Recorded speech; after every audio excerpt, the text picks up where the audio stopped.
अच्छा, आप भी इंटर्नशिप कर रहे हो। ओके ओके, ठीक है। um, तो अभी आप लोग like you want to plan to come to Germany, ये like right. So do you know the process, और like do you have any specific questions जो कि आप डायरेक्टली मुझसे पूछना चाहते हो कि मैं आपको पूरा प्रोसेस बताऊं कि मतलब क्या, कैसे क्या चाहते हो आप लोग? देखो ऐसे है तो ऐसे लंबा चौड़ा प्रोसेस है ये, बिकॉज लेकिन फर्स्ट स्टेप शुरू होता है लैंग्वेज लर्निंग से। कि आप लैंग्वेज लर्निंग शुरू करते हो, जर्मन लैंग्वेज सारा कुछ जो होता है यहाँ पे जर्मनी में वो जर्मन लैंग्वेज में ही होता है। देयर इज़ नथिंग, जैसे इंग्लिश में कुछ भी नहीं होता है यहाँ पे। तो मतलब मेडिकल ब्रांच में at least. So you have to learn the language, German language आपको शुरू करनी होती है। B2 लेवल तक, 4 लेवल 6 लेवल्स होते हैं वैसे तो उसके, कि A1 A2 B1 B2 C1 C2। तो आपको B2 लेवल तक जो है वो कंपलसरी होता है। तो B2 लेवल सीखने में 6 to 8 मंथ्स लग जाते हैं जब आदमी इंटेंसिवली सीखता है। और स्लोली सीखता है, जैसे आप इंटर्नशिप कर रहे हो तो आपको टाइम लगेगा, like you have to spend time in internship also. तो आपको इतना मतलब ये हो जाना चाहिए कि आपको लाइक 8 to 10 मंथ्स लग जाएंगे लैंग्वेज सीखने सीखने में। ओके। तो उसके जब लैंग्वेज, जब आपकी इंटर्नशिप खत्म हो जाएगी, अभी आपकी मार्च अप्रैल में खत्म हो जाएगी इंटर्नशिप ना, नेक्स्ट मार्च अप्रैल में।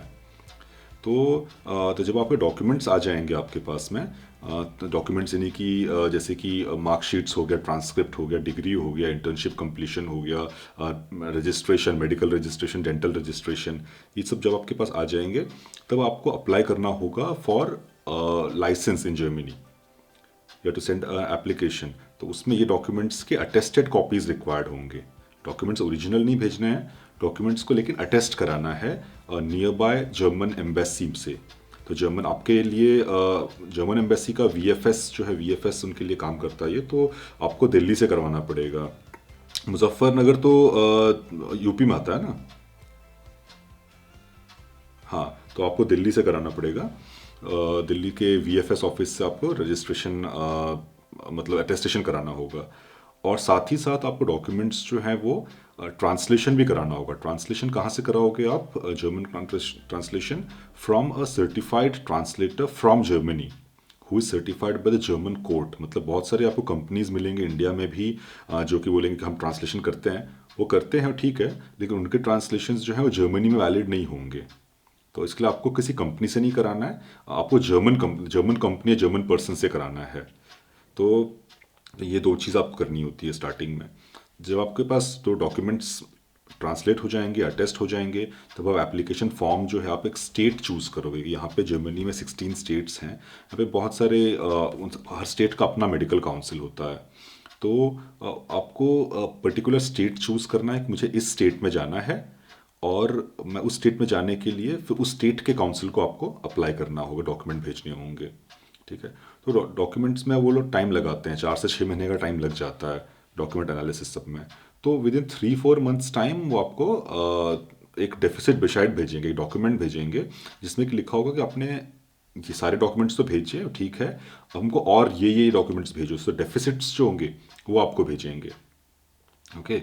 तो वो डेफिसिट्स जो आपको मिलते उस वो आपको फिर से नए डॉक्यूमेंट्स फिर लेने होते हैं उसके लिए। पुलिस क्लियरेंस हो गया या गुड स्टैंडिंग हो गया, तो इस तरह की गुड स्टैंडिंग और पुलिस क्लियरेंस डॉक्यूमेंट्स जो हैं वो हो जाते हैं, मतलब लैप्स हो जाते हैं, 3 महीने बाद वो काम नहीं करते हैं, मतलब वो नया लेना होता है।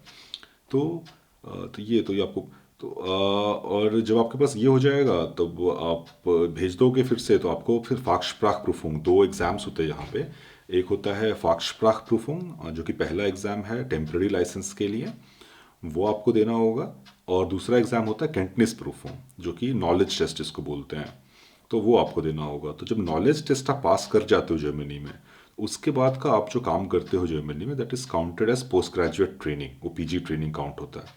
उसके पहले भी आप काम कर सकते हो on the basis of temporary licence. जो आपको पहला एग्ज़ाम जो मैंने बोला था फाक्सप्राख प्रूफुंग, वो एग्ज़ाम देने के बाद you can work as a temporary doctor.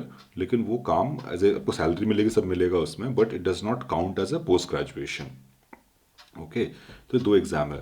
अब अगला सवाल होता है कि वीज़ा, मतलब आप जर्मनी आओगे कैसे, आप क्या कैसे मतलब डॉक्यूमेंट्स आपने भेज दिए लेकिन खुद आने की तो बात हुई नहीं। तो खुद आने के लिए आपको वीज़ा अप्लाई करना होगा। वीज़ा जो अप्लाई किया जाता है वो होता है 16D वीज़ा। 16D वीज़ा जो है, that is visa for recognition of professional qualification. Okay, तो उसमें आप ये होता है कि आप डॉक्टर तो हो अपनी कंट्री में, and you say that okay हम डॉक्टर अपनी कंट्री में, we want to get recognised in Germany as well. तो उसके लिए रिक्वायरमेंट होता है कि उस डेफिसिट बिशाइड जो लेटर आपको मेडिकल काउंसिल भेजता है, जो मैंने बोला कि उसमें डेफिसिट्स दिखाए जाएंगे, तो वो लेटर बहुत इंपॉर्टेंट होता है। उसके उसके बाद आप अप्लाई कर सकते हो वो लेटर आने के बाद में। सेकेंडली उसके लिए इंपॉर्टेंट होता है कि आपके पास कोई जो फाक्सप्राक जो एग्ज़ाम हुआ उसका आपने कोर्स लिया हुआ होना चाहिए।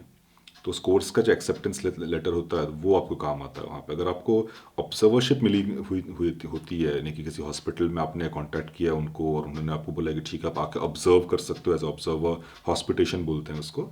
तो then that is also useful for the visa application. तो ये सब हो जाता है तो आपको वीज़ा के लिए अप्लाई कर सकते हो। Visa in it self process है उसका, वो 3 से 4 महीने, 2 से 4 महीने, मतलब ईजिएस्ट केस में 2 महीने, और कुछ केसेस ऐसे भी हुए जिसमें उन्होंने 4 4 महीने तक का टाइम लगा लिया है वीज़ा देने में।